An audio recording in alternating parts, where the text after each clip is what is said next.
So It's Not Real was able to hit a second-floor flat in Beirut. It's a very precise attack, and they managed to get a senior Hamas officer. So that means they can be very accurate when they want to be. So yeah, 100%. I think a lot of people don't realise that the technology is there for them to take out one room in a block of flats, no problem, if they want to do that. The strategy that they've had in Gaza is deliberate to cause as much damage as possible.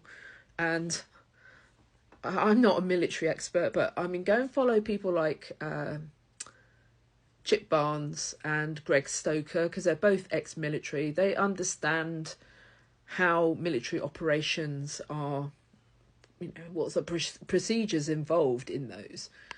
And also, my son is a cadet, so it's his specialist topic, his knowledge is to really study munitions and how war works, essentially.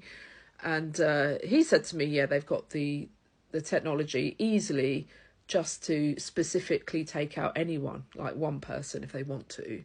So anyone that's thinking all this argument in the mainstream Western media that there's going to be collateral damage of civilians is BS, because they could either go in with special forces and take out the H group, that's what we're calling them now, or yeah, they could do it with targeted bombing.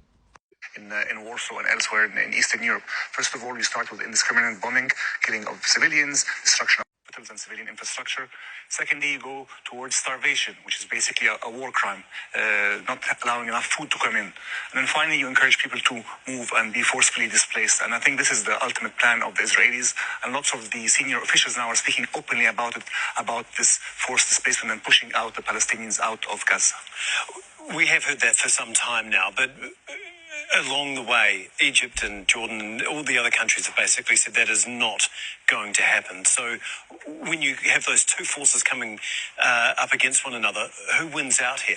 Well, we don't know, but this is, as it is a fluid situation now unfolding. But definitely from an Israeli perspective, pushing further people towards the border, further away from northern Gaza, which has been leveled, further away from central Gaza, and putting people at the border, and eventually perhaps having some sort of incident and pushing them out. You never know. Okay. Yeah, so I think it's definitely strategic in an ethnic cleansing.